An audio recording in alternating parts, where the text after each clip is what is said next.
Thank you everyone for joining us today. My name is Rebecca. I am a patient support officer at Hashir International Institute, and I'm joined by Misophonia Afanian, who is a neuroscientist and one of the most active researchers in the field of misophonia. She's got a fantastic and very important presentation to share with us today. So Mercedes, if you want to jump right in, and like I said, leave any questions in the chat box, those who are viewing it. Mercedes, what are we going to be discussing today?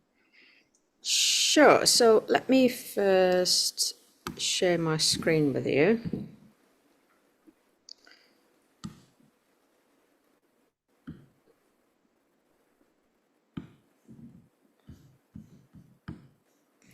You should be able to see my screen now. Okay, great. So good day, everyone. In today's webinar, we are going to discuss one of the latest studies on misophonia, which was published a few months ago. And it was a collaboration between two different universities and our colleagues in America and Sweden. To learn more about this study, please refer to the Hashir International website, which we will share at the very end of the webinar. And on the Research Hub section, you can find a review of this article with the same title as you can see on this slide.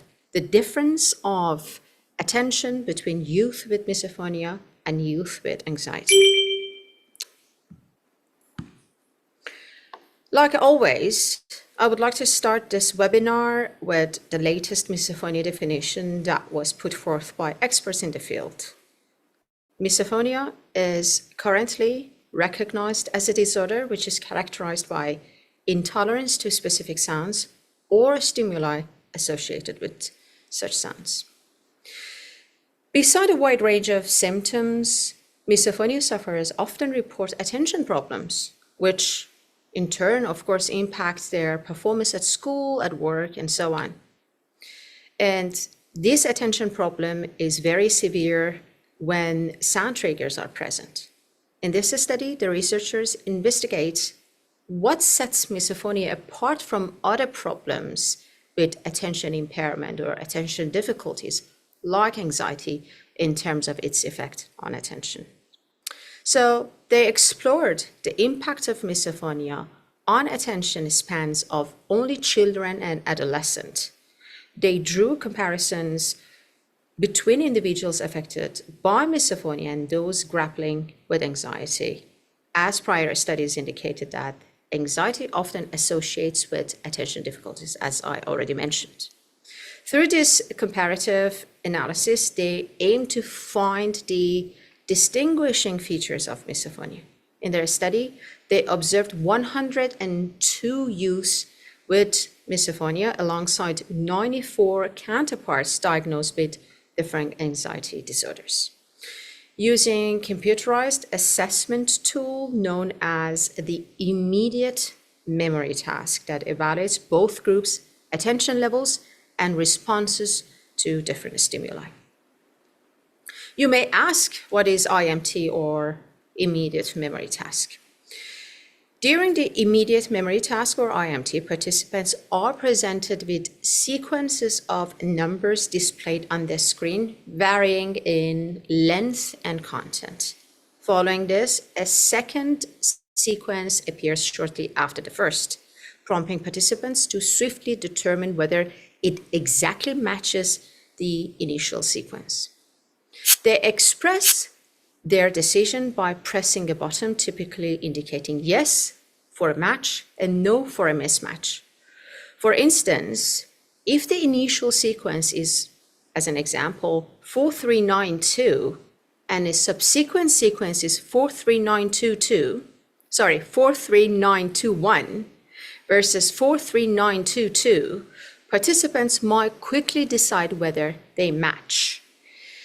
In the example provided on the right side, as one digit differs from 1 to 2, participants would indicate a mismatch by pressing the corresponding button. The IMT in general measures discriminability, or the ability to discriminate between two things that might be similar or might not be similar, which could be numbers, shapes, colors, sounds, or any kind of environmental stimuli. It requires us to hold given information in our working memory, which lasts roughly for 10 to 15 seconds in order to discriminate between them. Now, a question for you. Can you tell me if the color of the circle in the slide has changed in comparison with the previous slide, and also the number and the shape in black? I feel tested. Yeah, just make a guess. You don't have to be accurate, because this is exactly what is tested in IMT. Yes, I'll say it has changed. It has changed. Can you say which one has changed exactly? The shape, the color, or the number? The number Okay, that's it? and the shape. The shape, okay. All right, so you were 50% correct. Yes. Because the color has changed, as you can see, which is, of course, I can imagine it's very difficult. The color of the first circle is relatively light blue in comparison with the second slide. The number didn't change. It's the same number, 3103772, and also the shape changed. The first shape is dicogon, if I'm not mistaken, and the second one is dodicogon. Yeah. Anyway, of course, what I just demonstrated is not similar to the task per se, given in the task, one stimulus is presented at a time for a certain amount of the time, and also the reaction time of participants are taken into account. Means they also measure how fast and how quick participants can discriminate between these two stimuli. They use IMT to see how, as I said, quickly people can compare and remember groups of numbers. This helps them understand how well people with misophonia can pay attention to details and recall information fast. So in this study, the researchers are trying to figure out if the group with misophonia or anxiety does better and responds faster in this task. If they do, it might mean that they are better at focusing and picking out specific sounds or things that bother them. They are also checking how well do people with misophonia relates to how bad their misophonic symptoms are by looking at scores or basically reported measures such as Amsterdam Misophonia Scale and Misophonia Assessment Questionnaire, meaning that they were testing whether their outcome in immediate memory task has any association with their severity of their measures, evident by those questionnaires, the questionnaires that I just named. And finally, they were interested to see if these changes in attention, would depend on the age and the gender of those children and adolescents. So, what the results show? Their findings reveal that children and adolescents experiencing misophonia exhibited better performance, but not necessarily faster performance. Means they were more accurate, but not necessarily faster in the memory task, in contrast with those solely dealing with anxiety. It's exactly the opposite of what we used to think about memory impairment in people suffering from misophonia. And this implies the basically heightened ability to notice subtle differences in sounds in people suffering from misophonia. Essentially, they possess an enhanced sensitivity to a stimuli that might go unnoticed by most individuals. This insight sheds light on why certain sounds provoke such strong reactions, or we can basically conclude that the brain of people suffering from misophonia are wired to prioritize attention to these specific noises or specific sounds over others. Furthermore, their findings revealed an association between the sensitivity in children and adolescents suffering from misophonia and the severity of their symptoms, suggesting that as the ability to detect subtle differences improves, also misophonia becomes more severe. And finally, the results also indicated that adolescents exhibit greater sensitivity to sounds compared to younger children, hinting at potential shifts in misophonia with age. Likely influenced by alternation in brain development, because we know that the brain throughout development stages also change in function and structure. Moreover, it suggests that repeated exposure to triggering sounds can heighten sensitivity over time. Means the more they are exposed to these sounds, the more they become sensitive or basically fine-tuned or attuned to these sounds. So this insight could provide valuable understanding into the exacerbation of misophonia over time, as we have seen this throughout so many research, people reporting, yes, my misophonia was much better 10 years ago, but it seems it got worse and worse over time, especially when it is left untreated. Recognizing this aspect is crucial when studying misophonia and formulating support strategies for affected children. So as a conclusion, the results offered valuable insight into misophonia, a condition where certain sound triggers basically evoke very strong emotional and physical reaction. While their findings are very important, there are still many things we don't know about misophonia. So basically what I'm going to say is that this is not a solid answer to misophonia and its attentional processing. One big gap is that in this study, they did not compare these children and adolescents with misophonia to those without any kind of sound sensitivity or disorder. They only compared these children with children diagnosed with different anxiety disorders. This makes it hard to tell if the attention differences they found are only because of misophonia or if they happen in all children or adolescents. Also, the test that they used might not necessarily show all the ways misophonia affects how well people can focus and pay attention. Using different tests could give them also a better idea of attention problems in people suffering from misophonia. Despite this limitation, this study filled a huge gap in understanding misophonia. And by learning how misophonia affects attention, researchers hope to find better ways to help people deal with it. While there is still a lot more to figure out, this study is an important basically step moving forward to make the life of sufferers a little bit easier. So to wrap up, misophonia is, as always, I said, misophonia is a genuine, profoundly disruptive disorder that can greatly affect individuals' daily lives. Managing it can pose considerable challenges without proper support.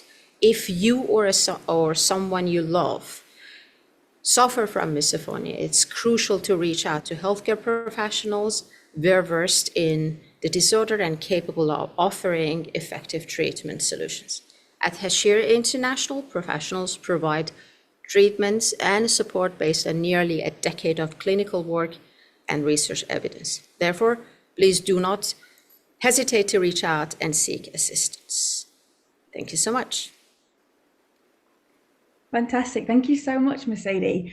I mean, it's all fascinating. And like you said, even though there's limitations, it's still growing our understanding of misophonia. So it's still really important. And I think as someone with misophonia, I am so intrigued and kind of interested by, attention span and memory and how, what's happening in my brain that kind of differentiates between my memory of a sound or a sensory reaction compared to my memory of numbers or something like that. It's all so fascinating. So I'll start us off with a question, which is, can you explain for us how misophonia differs from sensory conditions such as hyperacusis and phonophobia?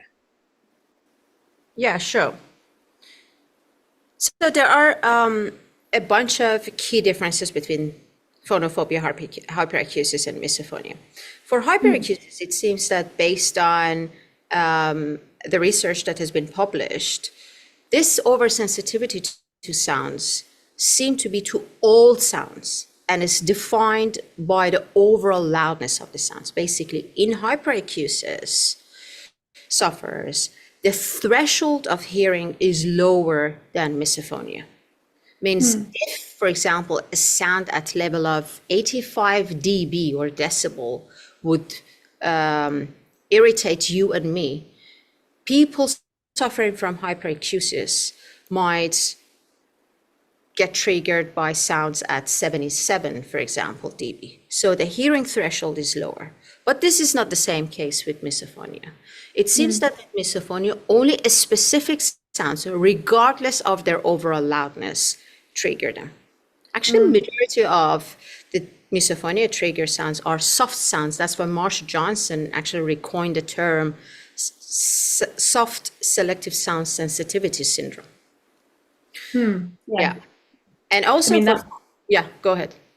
I was going to say it rings true because when my misophonia was a problem for me, like when I was an adolescent, when I was a young adult, one of my ways to cope was to wear headphones that had a very high volume of music or white noise. So I certainly didn't have a sensitivity to volume. If anything, it was something that I reached for to block out quieter noises, if that makes sense.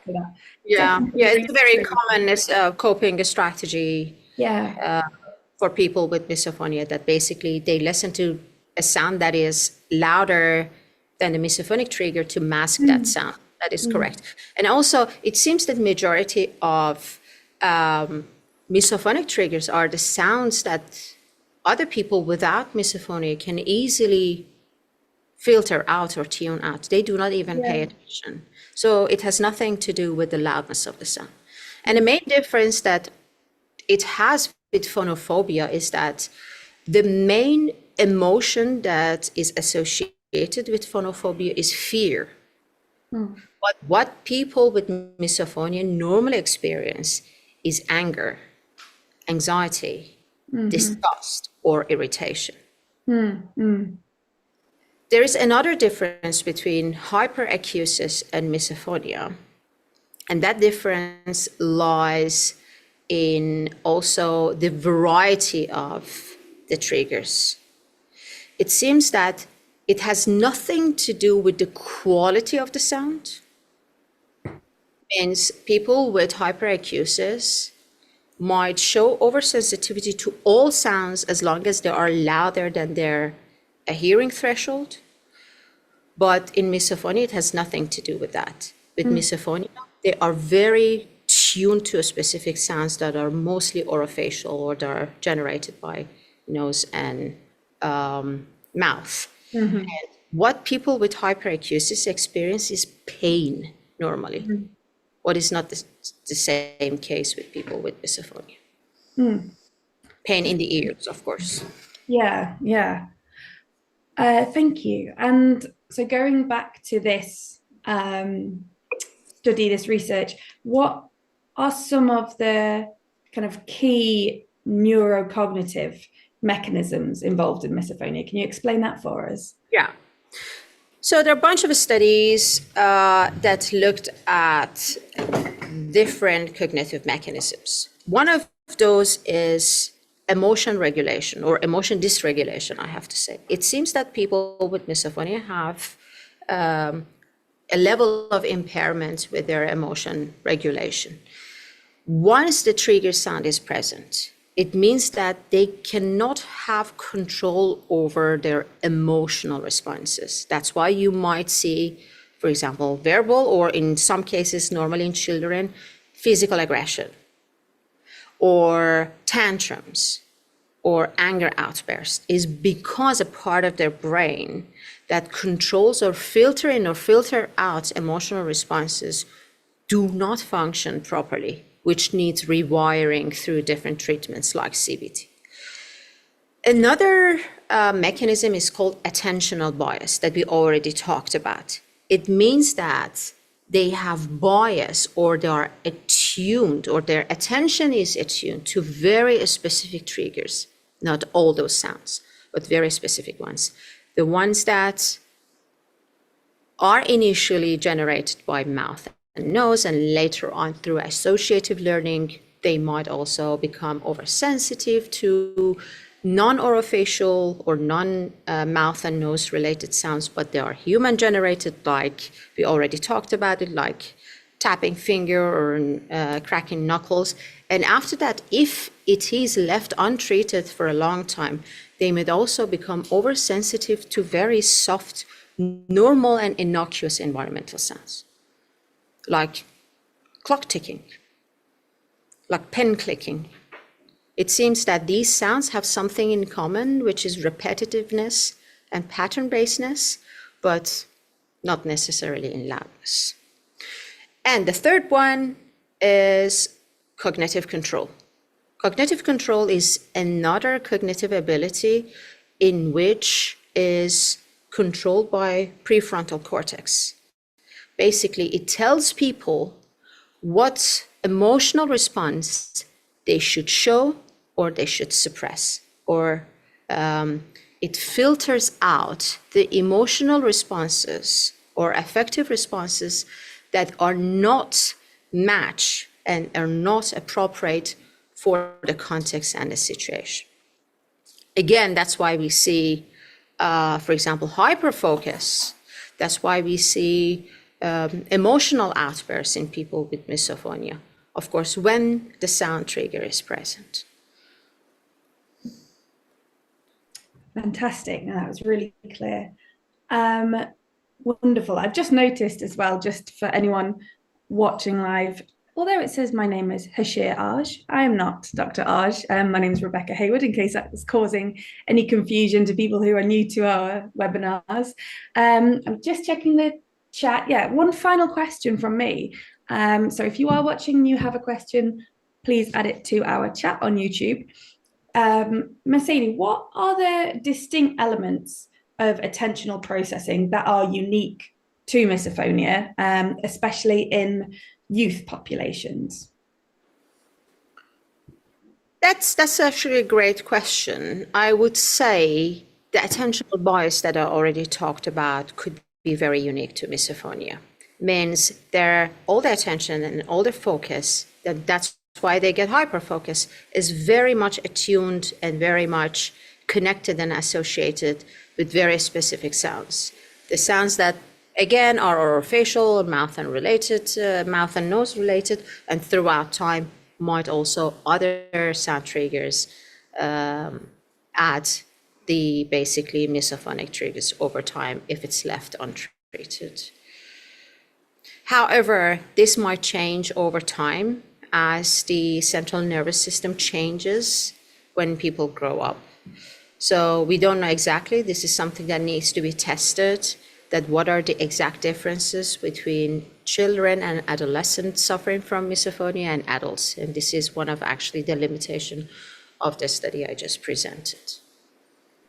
No, that makes a lot of sense. And it also validated with some possibly neurophysiological correlates like EEG and eye tracking, and to make sure that what is people report and what they do and how well they do in different behavioral tasks is associated, it is supported by what is happening in the brain. And these are all the basically missing pieces that we need to research in the future.